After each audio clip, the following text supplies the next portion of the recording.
ሰላም ነኒ ተኸታተልቲ ከመይ ኣለኹም? ኣነ ሰላም ኣለኹ እግዚኣብሔር ይመስገን። በቢ ዘለኹምዎ ሰላምኩም ብዙሕ ተርፍ የለለይ። ሓደሽቲ ዝኾንኩም ሰብስክራይብ ናገርኩም ቤተሰብ ኩኑ ቤተሰብ ዝኾንኩም ደሞ ሸር ላይክ ናገርኩም እትዋዕኹም ኣይፈለየን ንኽለኩም ይፈቲ ሽምባር ሎማዓንቲ ሒዘልኩም ዝመጻኹ ደሞ ካልኣይ ክፋል መንፈሳዊ ሕተን መልስን ሒዘልኩም መጽአ ማለት ይኹረት ሕወቴ ናብኡ ከብለኩም እየ መጀመርያ ግን ዝተጋገናዮ እንትሕድኣ ሃልዩ ኮይኑ ኣብ ቦታ ኮመንት ኣሮሙና ማለት እዩ ክቡራት ኣሕዋተይ። እሺ ፀጊ እኳ ብሰላም መጻኺ ሰላም በልዮም ተኸታተልትና ዘንቤቴ ለሕተና ንኣቲ ሰላም ናይ ዮኒ ዩቱብ ቻናል ተኸታተልቲ ከመይ ኢኹም ደህና ዲኹም? ኣምላኽ መስገን ሰላሚና ፀጊዬ። እሺ ለሕተና ክንጅምር።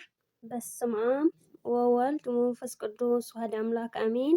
በስመ አብ ወወልድ ወመንፈስ ቅዱስ ዋህድ አምላክ አሜን። በስመ አብ ወወልድ ወመንፈስ ቅዱስ ዋህድ አምላክ አሜን።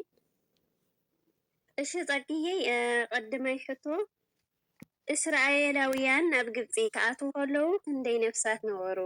ኣብ ክንደይ ዓመት ከ ወፂኦም? ክወፁ ከለዉ ኸ ክንደይ ነፍሳት ኮይኖም ወፁ? ክደግመልክ እየ። እስራኤላውያን ናብ ግብፂ ክኣትዉ ከለዉ ክንደይ ነፍሳት ነበሩ? ኣብ ክንደይ ዓመት ከ ወፁ? ክወፁ ከለዉ ኸ ክንደይ ነፍሳት ወፁ? እሺ በስመ አብ ወወልድ ወመንፈስ ቅዱስ ዋህድ አምላክ አሜን። በስመ አብ ወወልድ ወመንፈስ ቅዱስ ዋህድ አምላክ አሜን። በስመ አብ ወወልድ ወመንፈስ ቅዱስ ዋህድ አምላክ አሜን። እሺ ሰብዓ ነፍሳት ነበሩ። ኣርባዕተ እንስሳት ዓመት ወፂኦም ክወፁ ከለዉ 6,000 ዝለዓሉ ወፁ። ብሓቂ ቃል ሂወት የስምዐና ኽብረተይ ጽቡቕ መልሲ እዩ። 70 ነፍሳት ነበሩ ኣብ 430 ዓመት ወፂኦም ክወፁ ከለዉ ከዓ 600,000 ንላዕሊ ነፍሳት ኮይኖም ወፁ። ብሓቂ ቃል ሂወት የስምዐና ኽብረተይ። እሺ ካልኣይ ሕቶ እስራኤላውያን ካብ ግብፂ ምስ ወፁ ፈርዖን ክንደይ ሰራዊት ሒዙ ስዒብዎም?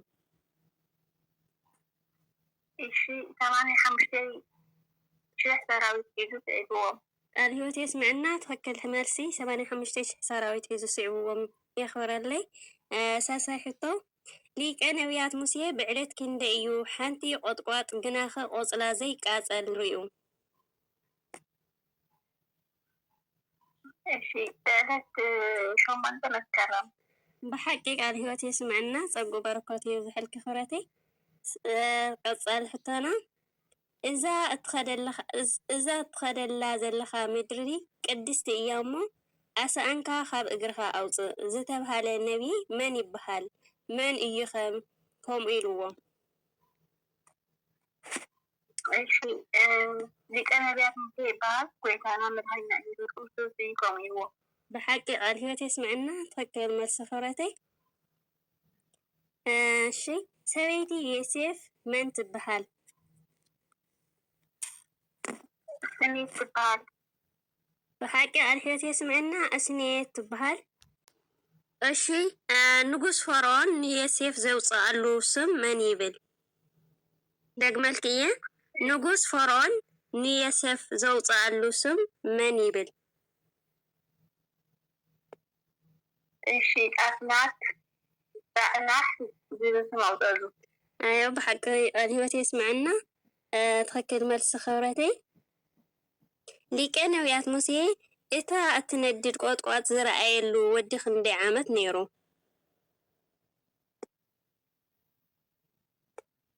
ወዲ 80 ዓመት ነይሩ። ቃል ሂወት የስምዐና ጽቡቕ መልሲ ኽብረተይ። እሺ ብዕለት ክንደይ ሊቀ ነቢያት ሙሴ ኣብ ደብረ ሲና ጽላት ዝተቐበለ? ሰራይ ብዕለት 8 ሚያዝያ ኣብ ደብረ ሲና ጽላት ተቐበለ። ብሓቂ ቃል ሂወት የስምዐና ኽብረተይ ጽቡቕ መልሲ የኽለለኺ። ብዕለት 8 ሚያዝያ ኣብ ደብረ ሲና ጽላት ተቐቢሉ የኽብረለይ። እሺ ሊቀ ነቢያት ሙሴ ንእስራኤላውያን ቁኑዕ መንገዲ ክንደይ ዓመት መሪሑ ኣመሓጊሩ? እሺ 40 ዓመት። ብሓቂ 40 ዓመት የኽብረለይ። ጽቡቕ መልሲ ዘንቤቴ። ሊቀ ነቢያት ሙሴ ወዲ ክንደይ ዓመት ዓሪፉ بعلة ورح معلت ساعة قلصي كدقملك إياه ليك نبيات موسى ودي خندي عامت عارفو علة ورح معلت ساعة قلصي እሺ ወድሚት ኢታ ዓመት እሺ ታሪፉ በስ ሮማን ተመከረም እሺ መዓልቲ ዓርቢ ሰዓት 9 ሰዓት بحق قال هو تسمعنا صقو بركاته يزحلك خرتي ናይ ሊቀ ነቢያት ሙሴ ሬሳ ሰይጣን ክወስድ ምስ መፀ መልአኽ መን ተኸራኺርዎ እንታይ ከኢሉ ንሰይጣን እንታይ ኢልዎ ንደግመልክ እየ ናይ ሊቀ ነቢያት ሙሴ ሬሳ ሰይጣን ክወስድ ምስ መፀ መልአኽ መን ተኸራኺርዎ እንታይ ከኢልዎ ንሰይጣን እሺ መልአክ ቅዱስ ሚካኤል የከራኺርዎ እግዚአብሔር ይመሓ ኢልዎ بحق قال هو تسمعنا صقي يزحلك تخكل مرسي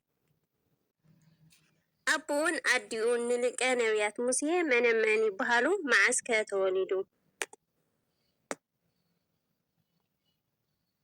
እሺ አቦ እንተረም አዲው የካበድ ይባሉ ነሐሰ በዕለት 13 ሰንበት ተወሊዱ بحق قال هو تسمعنا خورتي صقو بركوت يزحلكي أتصالحتو ሊቀ ነቢያት ሙሴ ዓርቢ ሰውነቱ ነፂሁ ተገኒዙ እናውዓለ ንክንደይ ዓመት ጸኒሑ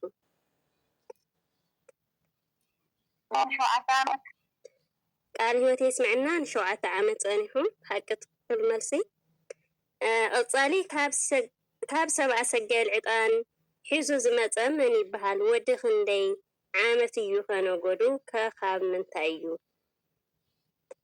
ተደግመልክ እየ ካብ ሰብዓ ሰገል ዕጣን ሒዙ ዝመፀ መን ይበሃል ወዲ ክንደይ ዓመት እዩ ኸ ነገዱኸ ካብ ምንታይ እዩ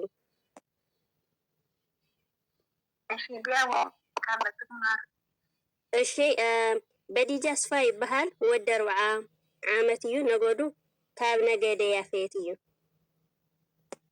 እሺ ቀጻሊ ሕቶ ብሉይ ኪዳን ናይ ሕጊ ናይ ታሪክ ናይ ጥበብ ናይ ትንቢት ኢሉ ኣብ 4 ዝኸፈሎ ኣቦ መን ይበሃል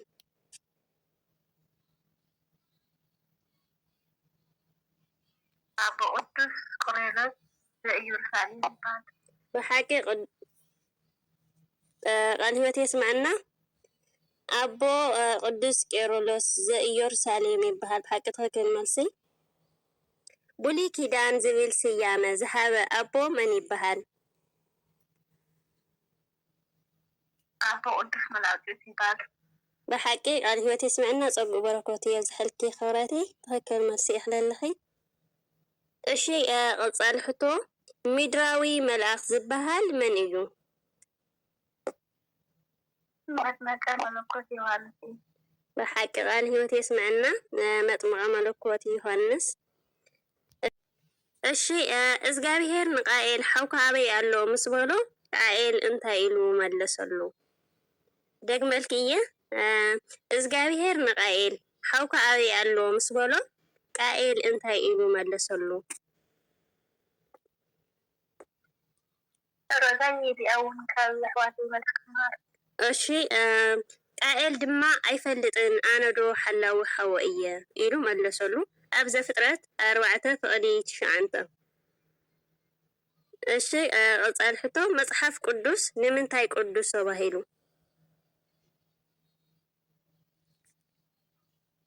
እሺ ቀዳማይ ናይ እግዚአብሔር ተባለ እሺ ታው ወጥ ምዃኑ እሺ ናይ ቅዱስ ናይ ህይወት ስለዝመርሕ እሺ ታው ድማ ዘለዓለማዊ ተባለ እሺ ዛራ መጻኢ አረጋግጦ ስለዝዛረብ ቅዱስ ተባሂሉ بحق قال هو تسمعنا خبرتي تخكل مرسي ቀጻሊ ሕቶ ቃል ኣምላኽ መስትያት ህይወት እዩ ክንብል ከለና ብኸመይ ማለት እዩ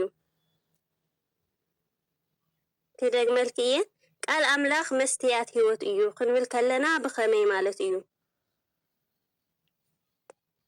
እሺ ማዕባርያትና ለማሐይሰሉ ኃጢአትና ነርግና እንፈልቀሉ ካብ እግዚአብሔር ተባሃበና ጸጋይ بحق قال هو تسمعنا صقو بركوتو يزحلك خبرتي صبو ملسي እሺ ቀጻሊ ሕቶ እቲ ብመቃብሩ ንሙት ሰብኣይ ዘሕወየ ነቢይ መን ይበሃል? ዳግማልቲ እየ እቲ ብመቃብሩ ንሙት ሰብኣይ ዘሕወየ ነቢይ መን ይበሃል?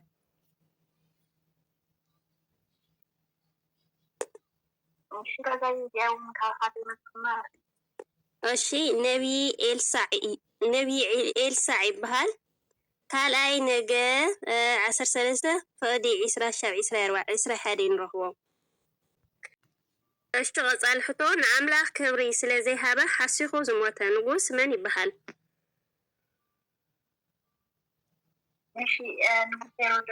ንጉስ ሄሮደስ። ቃል ሂወት የስምዐና ትክክል መልሲ። ኣቦና ኣዳምን ኣዴና ሔዋንን ካብ ገነት ምስ ተሰጎጉ ንገነት ዝሕልዋ ዝነበረ መልኣኽ መን ይበሃል?